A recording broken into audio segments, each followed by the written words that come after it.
Anga's picked up after the choke is banned out by Team Liquid. They're not going to go for the pickoff. However, there's a pick here.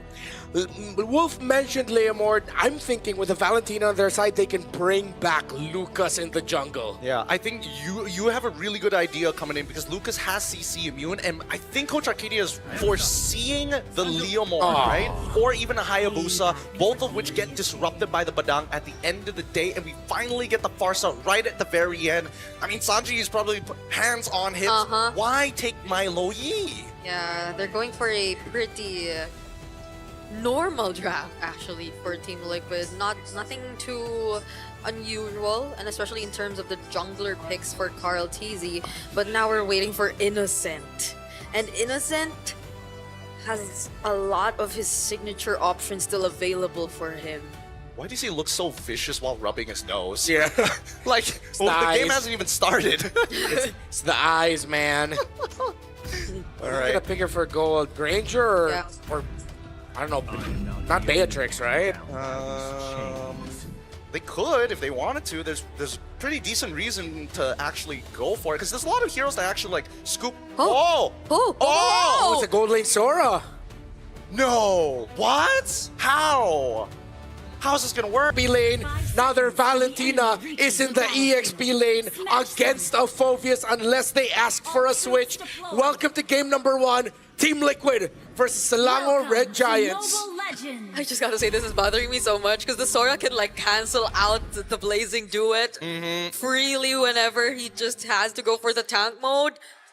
So this is not gonna be that much of a great time for Oheb. I don't know, because I feel like Oheb, his biggest problem is going to be running away from Innocent when Innocent starts to get ahead. For now, the early stages of the game are going to be highly... Okay, whoa. Oh! No, that didn't seem right. Something about that did not seem right. Okay. That was an early kill on Yumes, and we were just joking about that happening less than a minute. I never expected it to happen in this matchup. Yeah, but again, that's first blood for Team Liquid, and that's exactly what they want, considering that SRG has an opposition that can move fast and snowball fast. Yeah. Going up against that Sora, interested to see how Oheb's going to handle the laning against that, but more specifically Sanford, how is he going to handle that focus and lane as a Valentina?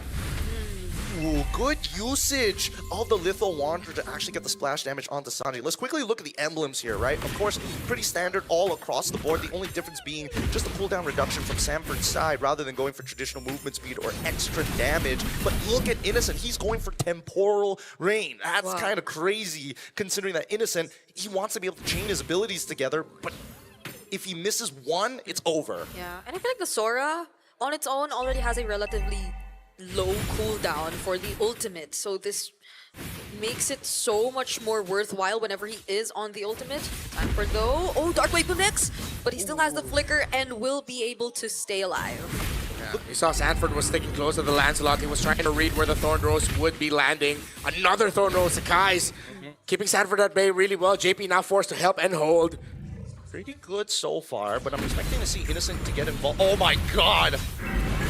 The double dash will not be enough. That's gonna be first blood for SRG. Now they're gonna continue to fight, but Carl TZ still somehow finds Crab. Sakai's, will they actually take him on here? He has Yumes and Stormy by his side, and they will not anymore. Carl TZ gets a kill, but will they still actually contest? Bit of a whiff there coming in from Yumes, taking the TP from Stormy. But if he just landed, oh no. Okay. Fist crack. There's the fist crack. JP trying to hold everything down, but Sakai's takes him alongside the objective.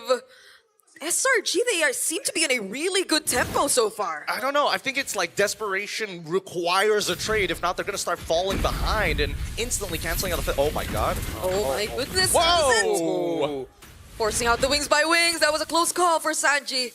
Yeah, the damage is nuts. Definitely that Sora's impact is going to be felt more compared to that Claude that will need some time. Innocent just needs some space.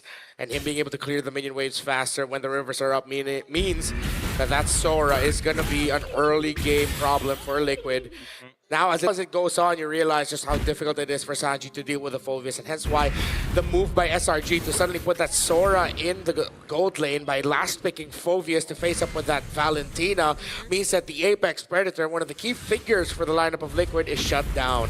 Yeah, Sanford is going to start falling really far behind here because Cramky's got an amazing freeze. They're calling Daddy JP to try and break him out of that freeze, but Yums is not letting him make it easy, right? Despite dying twice, you would imagine that JP would have more control over this map, but Yums going toe-to-toe. Movement is so limited for the EXP laner here of Team Liquid. You would expect that they could work hand in hand together with the Hilda and the Farsa, but it seems like nothing is going in their favor. JP gets caught there, but Sanji's able to reposition, forcing out the flicker from Stormy, and that's one battle spell down. Oh, wait, here up top. Two Phovuses! Oh, wait. Fighting against each other, another Dark Wave connects, but Sanford somehow gets to put himself back under the turret. Carl TZ joining in the fight. Will he get to use the Yogi Shadow Kill? No, it's a no!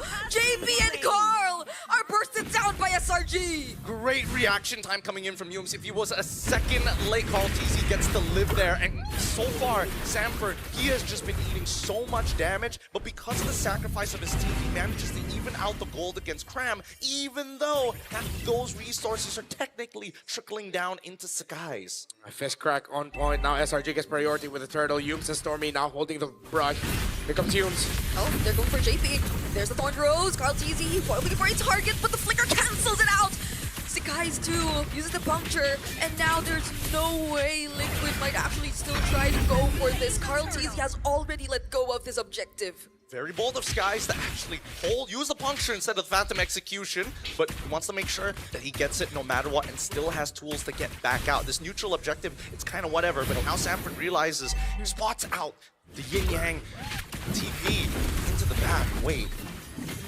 Oh, nice good spot there. JP still trying to do what he's expected to as the Hilda, but Innocent has a decent amount of damage already being put out. Carl TZ going in, but the Shadow does not connect. Oh my goodness. What? So JP was waiting to use a stun, was able to use it, but didn't land it. Sanford now here, purple buff, still will go to Sakai's. He uses the Phantom Execution. What? Crack. Instant Purify. Dude, if you blink, you might just miss. These battle spells are coming out like it's common grass. When you walk outside, it's so easy to see green. But now that SLANGOR Red Giants have slowly itched that gold lead back, we need to see some major advantages. It has been so terrifying on this, but he doesn't even need to commit the full combo of the fist break, fist crack. Just using the fist crack on its own already puts so much pressure on Team Liquid and forces them to break formation. This seems to be a very different version and tempo of the Liquid we know. Absolutely. I mean, it's clear that SLANGOR Red Giants have put the time and effort to come up with a game plan. The question is, how many attempts does Liquid have before it's too late? So this is a really solid game plan too. As long as the lead doesn't balloon up to like a 4,000 to 6,000 gold lead, Liquid can keep things manageable. But if it falls that far, that means their gold laner is falling behind, and they need Oheb close to the farm as much as possible. That is their main condition now at this point. Sanji has been deathless as well. JP and Carl TZ have fallen because of things that have happened to them by the Roman mid laner. Now JP might fall again. Oh, has the flicker though, but Innocent is here. Doesn't get to finish off the kill just yet, but these are 5 members of SRG using the diversion. Where are they going? They're looking for Carl, but the fight is gonna break out in the mid lane as well. Yums catching JP. There goes Cram as well on the Phoveus. Dark Wave onto 3 members. Sanford forced to flicker out. OM using the blazing duet. Can he go for the outplay? The Yogi Shadow Kill committed by Carl as well, but Sakai's, he gets to save himself in the third round, and it's JP that's going down. Dear God, it's down to the wire. Cram nearly dying underneath turret, and even Oheb really playing with death. For the first time, we see both teams showing massive respects. Oh, Sanford goes for the setup, gets cancelled by Cram and Yums though, and so he has no other choice but to escape. Cram still trying to go for him though. There's the dashes used by Valentina Terrify as well, and it's an objective once more over to SRG. All the micro crowd control that SRG has is disrupted Team Liquid's flow. Another fight. Oh, Innocent gets taken down by Carl, though he wants to look for more. Stormy and Yums, JP's here as well, but they spot Sekai's and no longer pursue, and all the while this is happening, OHEB seems to be looking for something else. Oh, Yums already shows himself. Sanji and OHEB steals away, Oh, and oh, oh. they're in a weird spot. What? Wait, JP's here. Oh, yeah! Sanji might have just caught the attention of SRG. OHEB lives and gets a kill. Sanji is the sacrifice just so that OHEB can live and get a kill. And in a snap, the Stampede has trampled not bodies, but towers across the map. Really good punish coming in from Team Liquid to try and even up this score. Sanford, he's gonna try and get out, but Sekai's ain't gonna make it easy as they walk away. But let me tell you how Team Liquid figured this out. Knowing the possible locations that this Loyu could send them, seeing Stormy do it out in the open, they figured out straight away that he wasn't going to the top side, but the bottom side. And immediately we see the instant punish of 2 structures just because of a blind call. What a sequence by these two. SRG showing how much better they've gotten at the team fighting. Those little decisions, the details. They've always been good at that, but I thought that was peak. I thought they couldn't get any better, but they got even better. Better than great, if you could say. While Team Liquid, what a call to decide to play the map instead, while also still getting bodies along the way. Yeah, it's a less than 500 or around 500 gold lead that's just existing right now. Sanji gets to escape Sekai's, uses the retribution, but the Yogi Shadow Kill is all to himself. Still not Carl's enough alone. though. Better dare strike. Innocent though finds Sanji, and now Carl is all alone on the other side of the map. Still has a quad shadow. Oh heaven, JP trying to work on the members chasing after him, and Innocent is the trade! Sanford and JP are here to help out Carl, but SRG have read the situations that they can't go for Carl, and just like that, Liquid have priority for Lord number 1. Level 13 to level 13, Sanford. He's gonna go for the zone. Okay. Wait. Oh! There goes a Stormbind! Sekai's tries to contest, but it won't be enough! Now it's Yums and Crab running for their lives. JP, Sanford, and OHEB trying to take them down. The basic attacks, they're going, but then Crab is just too tanky! He might just find an outplay here. Innocent? Team Liquid might have to run away, but do they? Sanji, he has arrived. Does he have the better airstrike? He does! And they're gonna full commit under the turret! Team Liquid want more! It's a double for OHEB! And now they're gonna get one more kill! Endless fighting, endless war. Innocent takes one back! Innocent turning things around! He did it in Malaysia! He does it here again! A savage! For half man, half beast! Tell me this game ain't the goddamn best show to watch here today! What a time to be alive! Oh my lord! Team Liquid, despite everything, despite the Savage, the gold lead has swung back and forth 3 times. The metronome doesn't stop here. Delivering as expected. There's a reason why we hyped up this match. And you see it unfolding before your eyes. Still anybody's game. It looked like it was Liquid's until SRG showed their innocence. Unbelievable. Innocent. That was such the perfect opportunity to use his assassin mode.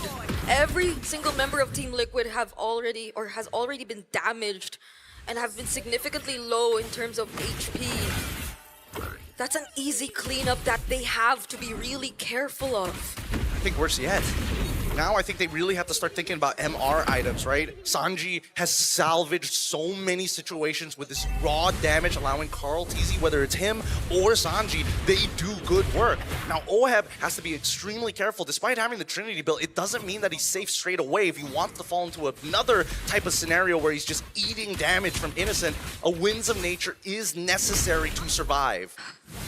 So amidst everything, that was one of those results that was definitely avoidable, and Liquid are now going to be looking to avoid giving Innocent that chance again. 6-2-1 is standing as a Sora. I wonder how much gold ahead this guy is. Yeah. Because OHEB has been really great in looking for other avenues to at least catch up or farm up himself. Yeah. But with that Savage, I'm pretty sure it just jumped up there in terms of the gold leads. Look, if Yums can die twice and still commit to the same habits, if Innocent can find that Savage, I'm pretty sure Team Liquid is going to try again. I feel like they may have tunnel vision towards the latter half of the fight, but to be fair, that fight was like 3 minutes long. Lord now up. JB's here, the position for Liquid. OEB's going to be pushing the minion waves down bot, bring the pressure there. SRG continues to clear, they hold the middle bush. Sanford and Sanji far off just a little bit. OEB the one starting off the Lord. Oh, okay, the damage lands, but at least he has the DHS. They're forcing something. Back his HP. They don't know where Stormy is or if they're even planning to go for a diversion. Yeah, at the same time, SRG doesn't know where Carl is, or at least may have a bit of an idea. There's just no vision right now, and they know that bottom side is going to be a net negative. They have to fight. They have to force. Oh, there goes the feathered airstrike. JP2 looking for the target. Sekai's trying to look for whoever he can take. Oh! But despite the fist crack, Carl still secures the objective. And look at that Stormlight committed by Sanford. Now one by one, SRG, they're falling down, but Innocent, he's still making things happen. Sekai's versus Sanford. Will he get to run away? And he will. Sanji and JP, they will be there to help him, and they're trying to go for the kill. Sekai's, will he? Oh my God! He actually does! But JP stands tall! Innocent getting chased by the one they call Daddy! And bang! A shutdown onto Innocent! One hell of a game! Look at this arena right now, a full wipeout! Close down to the wire. The lead has never broken 3K yet. Both sides refuse to back down here in a best of 3 of all things. It's not even a grand finals, it's just the best of 3. Yeah, those are crazy mechanics we've seen back and forth from Sanji, from Sekai's, the predictions on where the punctures are gonna end up, and Sekai's just dodging everything. Now it's Liquid trying to go for the siege with 3 synced up minion waves. I feel something in the air. I feel like SRG definitely still has multiple moments of brilliance under their belt. I thought we would see it. It looked very close that Innocent would be able to pull something off alongside Sekai's. Yeah. So if that's the margin we're working on, then Liquid has to be careful lest they be trampled under the foot of the Giants yet again. This is such a crazy series, such a crazy series. And now even Cram is thinking like, these fights are taking too long. I'm building into a war axe, man. Yeah, I think that's looking like a rose gold too for Innocent to finish off this item build. Sustain might be a bit of a problem if the burst won't be enough from Liquid. And it's not like Innocent shows himself immediately. He's the last guy to go in the fight. And he's the guy you do not want to see with full HP bars as the fight has taken so long. Whoa. Okay. Sanford? I can't believe Sanford really showed himself just to get the ultimate away. But now he had to use it just to get out. Yeah, that's the big problem with Landslide. You think you can quote-unquote run, but the main goal is done. You've gotten the ult away. You've got 30 seconds until the next Lord actually spawns. In terms Diversion. OEB saw it, thank goodness. Oh, it's If just only open. Innocent took it, Innocent's all no! alone! Now they're gonna chase after him! have to He back off. already uses the Heaven's Yums. Wrath, but look at SRG running after every single member they can see! OEB trying to go for it, Sanford here! Sekai's will fall! Ogi Shadow Kill committed onto Yums, and now that's the jungler of SRG gone! Oh, it's gonna be a no contest here for this upcoming Lord. Unfortunate for SRG. They thought they had the angle. OEB spots it just in the nick of time, and an instant response from Liquid. Liquid will now have advantage for this Lord. Started off by Baby Cake. Innocent. Here's the ult, and now SRG will not be able to contest. I mean, it's fine. His ult is super short at level 15. He's already got the Oracle, the Brute Force Breastplate on top of having the War Axe. His cooldown is roughly about 13 seconds every single time he uses his ult. It should be coming back up in just a little bit, but now we need to see how this push occurs, right? Sanji, really good with the Feathered Airstrike to siege their opponent out. The question is, who can stop him without using a Flicker? That Stormbind earlier was really, really close from Innocent. But looking at the wave clear that you could expect from them, even when just Innocent uses his assassin mode, that's gonna be a lot already to deal with this potential siege that's gonna come in from Team Liquid. And even more so, the amount of dives and even the unexpected expected potential diversion to just bring whoever they want to onto the back lines is still going to remain a threat for Team Liquid here. And I'm mainly talking about Yums. He cannot be sent to the back lines, and he cannot find multiple members if Team Liquid wants to end it. He just has to peel from the front. Oh, okay. Oki Shadow Kill already out. Ooh. That's a pretty big ultimate here now that the Lord hasn't even gotten to the inhibitors yet. They're just gonna want to use it for the push. Liquid will have to wait for the next minion waves. Sanford versus Innocent here, down bottom. Oh, there's the third airstrike. Deals so much damage already to the other members of SRG as they take down their first base turret. Oheb dealing so much damage as well. Sikai's! He will fall to the hands of Liquid, and the Lord's already inside the base. JP trying to zone out multiple members. Darkwave already committed, but Sanji, look at the damage of Carl TZ as well. Yums catches too, Innocent? but with the counter plays from Liquid, it's over for game number 1. 8.6k lead right at the